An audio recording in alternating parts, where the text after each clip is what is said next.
إنا نحن نزلنا الذكر وإنا له لحافظون نحن نزلنا الذكر وإنا له لحافظون.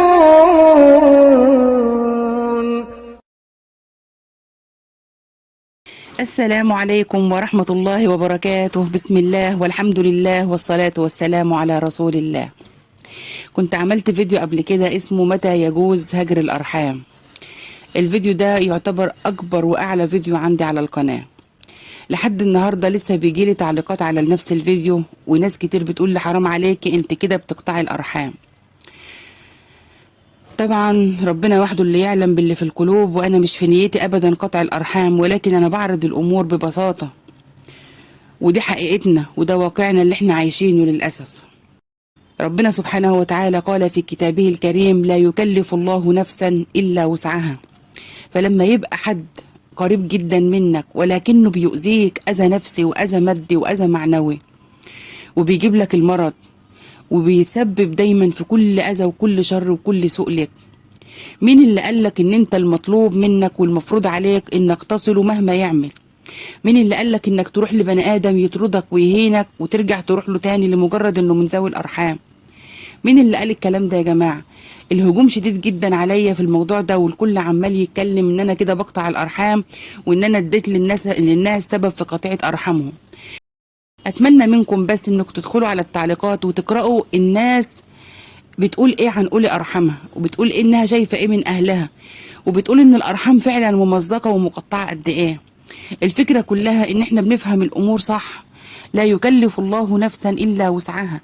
انا مش مطلوب مني ان انا اروح اتهان واتشتم واتطرد واتاذي، ويكون حد من اولي الارحام قريبي هو السبب في ده كله، والمطلوب مني ان انا اصبر واستحمل. انتوا فاهمين الدين غلط. ربنا سبحانه وتعالى قال في كتابه الكريم: لا يكلف الله نفسا الا وسعها. وربنا كمان قال في كتابه الكريم: اهجرهم هجرا جميلا. لما يكون ما فيش غير الهجر يبقى نهجر، ولكن هجر جميل. طب ايه الهجر الجميل؟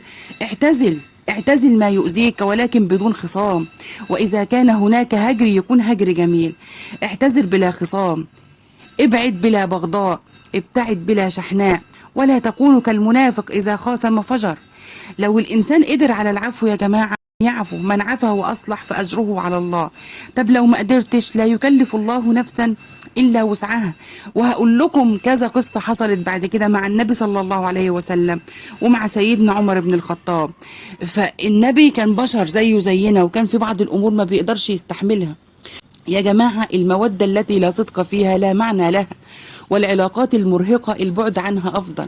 أي علاقة هتسبب لي ألم وتعب وإرهاق نفسي وتجيب لي المرض، البعد عنها أفضل. ربنا سبحانه وتعالى هيسألنا عن صحتنا وعن أعصابنا، هيسألنا عن ده كله. هيسألنا، ربنا قال: ولا تلقوا بأيديكم إلى التهلكة.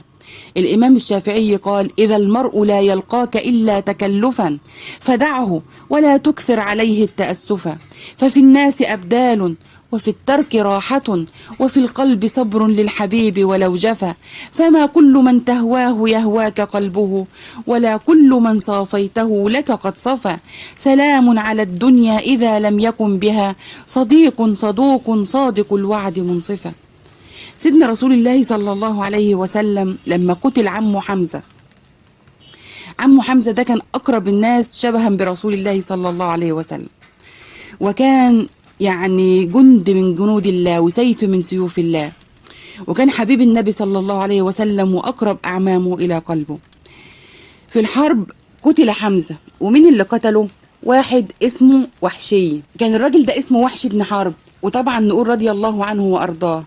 هو من قام بقتل سيدنا حمزة رضي الله عنه وأرضاه، وذلك بأمر سيدنا جبير بن مطعم، وبرضه ده رضي الله عنه وأرضاه لأنه أسلم بعد كده وحسن إسلامه. ليه؟ انتقاما لعمه طعيمة بن عدي. ثم بعد ذلك أسلم وحشي وجبير وحسن إسلامهما. وليس صحيحا زي ما عارفين كلنا ان هند بنت عتبة رضي الله عنها وأرضاها، لأنها برضو أسلمت وحسن إسلامها، ان لها ضلع في الموضوع، وان هي اللي خلت وحشي يقتل حمزة وكلت كبده. طبعا ده كلام ما حصلش خالص. ولكن وحشي لما قتل النبي قتله بسبب جبير بن مطعم ده، لأنه قتل عمه طعيمة بن عدي. المهم ما علينا. لما قتل وحشي سيدنا حمزة، فضل يهرب من مكان لمكان خوفا من رسول الله وخوفا من لقاء رسول الله، لحد ما انتشر الإسلام. وهو بيهرب من مكان لمكان قابل واحد من المسلمين، فقال له انت رايح فين؟ قال له هربان من محمد خوفا ان يقتلني لقتل حمزة. قال له لو وقفت قدامه وقلت اشهد ان لا اله الا الله وان محمدا رسول الله مش هيقتلك، لانه لا يقتل اصحابه. خد الكلام وحشي وراح وقف قدام النبي صلى الله عليه وسلم وقال اشهد ان لا اله الا الله وانك رسول الله، اشهد ان لا اله الا الله وانك رسول الله. اول ما سيدنا النبي صلى الله عليه وسلم شاف وحشي قال له اوحشي انت؟ قال نعم. قال له كيف قتلت حمزة؟ قال كما سمعت يا رسول الله. قال صف لي كيف قتلت حمزة. فقال له يا رسول الله، أول ما شفت حمزة في الحرب وكان جبير بن مطعم مسلطني إن أنا أقتله، ولو قتلته هكون حر، فلم يكن بيني وبينه بغضاء، ما كانش بيني وبينه مشكلة، ولكن كنت بعمل كده عشان أبقى حر يا رسول الله. ففضلت أتتبع حمزة وهو واقف كالأسد بيقتل في الكفار، وسيفه لا يخطئ، وكل ما يعدي عليه سيف، كل ما يعدي سيفه على حد ينزل على الأرض ميت. كان بيحصد الرقاب حصده. وفضلت واقف متداري ورا شجرة أو ورا حجر لحد وماسك الرمح بتاعي، وكان من أهل الحبشة اللي بيجيد الضرب بالرمح، وماسك الرمح ورفعته وهزيته شوية لحد ما استعدل في مكانه، وقمت ضربته بيه فوقع في بطنه لحد ما سقط من بين رجليه. فوقف سيدنا حمزة شوية وحاول انه يجي على وحشي عشان يقتله، ما قدرش من الرمح اللي كان في بطنه، فسقط ارضا. فضلت سايبه لحد ما مات، ورجعت خدت الرمح بتاعي ومشيت. فقام سيدنا النبي صلى الله عليه وسلم قال له ايه وهو اسلم وحسن اسلامه؟ قال له ابعد وجهك عن وجهي، او غيب وجهك عن وجهي، مش عايز اشوف وشك. وفضل وحشي يتهرب من النبي ما يشوفش وشه ابدا لحد ما قتل بعد كده مسيلمة الكذاب. كان بيقول قتلت قبل الإسلام خير الناس اللي هو سيدنا حمزة، وقتلت بعد الإسلام شر الناس اللي هو مسيلمة الكذاب. ورغم كده النبي صلى الله عليه وسلم رغم انه أسلم وحسن إسلامه ما كانش بيرضى يبص في وشه أبدا. حاجة تانية، سيدنا النبي صلى الله عليه وسلم عمه أبو لهب، وهو عم النبي صلى الله عليه وسلم ورحمه، لما كان بيأذيه وبيسبب له في الأذية وبيهاجمه دايما ويمشي وراه يقول للناس ده مجنون، ده ساحر، ده كافر، ده شاعر، كان بيكره النبي، والنبي صلى الله عليه وسلم كان بيكرهه، ولحد ما مات والنبي صلى الله عليه وسلم بيكرهه. فلما يجي لك الأذى من أقرب الناس ليك، انت مش مضطر انك تطاطي، ومش مضطر انك تتعامل معاه. صلة الرحم للناس الطيبة المحترمة اللي في خلاف عادي بسيط بيني وبينها ممكن يتعدى، خلاف على فلوس، خلاف على حاجة بسيطة، خلاف ممكن أسامح وصالح واعفو من عفا وأصلح فأجره على الله. وسيدنا النبي صلى الله عليه وسلم لما واحد قال له يا رسول الله إن لي رحم أصلهم ويقطعوني وأحنوا عليهم ويجهلون علي، قال إن كنت كما قلت فكأنما تصفهم المل. ولكن ما يبقاش بيتكلم في شرفي، ما يبقاش بيتكلم في عرضي، ما يبقاش واخد ورثي وظالمني، ما يبقاش قطيعة رحم موضوع كبير وهو اللي قاطع مش أنا. في فرق بين ان انا اكون انا اللي قاطع الرحم واللي قدامي هو اللي يكون قاطع الرحم، وانا كل ما اصل ومش عايز يصل ويهن ويطردني ويشتمني. يا جماعة افهموا دينكم صح، افهموا دينكم صح. ديننا دين جميل ودين وسطية، ولا يكلف الله نفسا الا وسعها. مش عايزين تبقى شعارات كدابة. انت نفسك يلي بتتكلم لو اتحطيت في وضع مشابه وحد خد ورثك ولا اتكلم في عرضك ولا في شرفك انت مش هتعملها. وسهل قوي عندكم الشتيمة والناس تتصل يعني تبعت لي تعليقات تشتم وانت بتقطع الرحم وكله في رقبتك. يا جماعة ديننا مش كده، ديننا يسر، وربنا سبحانه وتعالى لا يكلف الله نفسا الا وسعها.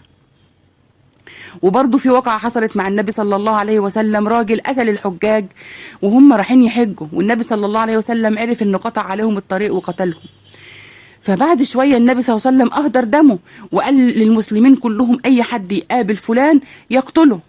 ففجأة والنبي صلى الله عليه وسلم قاعد في وسط الصحابة، جه الراجل برضه ده ودخل على النبي وقال أشهد أن لا إله إلا الله وأنك محمد رسول الله، وتاب وأعلن إسلامه وحسن إسلامه. وكان مفروض يقام عليه حد الحرابة، ولكنه أسلم لأن ربنا قال إلا من تاب وآمن وعمل صالحا. فسبحان الله النبي صلى الله عليه وسلم فضل موطي وشه في الأرض وساكت، والراجل يكرر شهادة الإسلام مرة واثنين وثلاثة، وفي الآخر النبي بص له وقال له روح غفر الله لك. فبص للصحابة قال لهم أليس منكم رجل رشيد؟ ما حدش منكم كان يقوم يقتله؟ فالصحابة قالوا له يا رسول الله ما هو أسلم وخلاص وأعلن إسلامه. فقال أنا هدرت دمه قبل ما كنت أرده، كان حد فيكم يقوم يقتله وياخد حق المسلمين قبل ما يعلن إسلامه؟ فقالوا له طب ما غمستش لنا ليه يا رسول الله ولا بصت لنا؟ نزل قول الله تعالى وما كان لرسول أن تكون له خائنة الأعين. ودخل الراجل في الإسلام وأسلم وحسن إسلامه، والنبي صلى الله عليه وسلم سامحه، ولكنه ما كانش بيحب يبص له ولا بيحب يتعامل معاه. نفس الموقف حصل مع سيدنا عمر مع قاتل أخيه عبد الله، برضه لما قتله وقابله ما كانش عايز يبص له، اما قابله قال له انا اللي قتلت اخوك عبد الله. فسيدنا عمر وهو خليفة المسلمين قال له غيب وجهك عني، مش عايز اشوف وشك، وراح مداير وشه وسايبه ومشي، وهو راجل مسلم وقاعد في وسط المسلمين.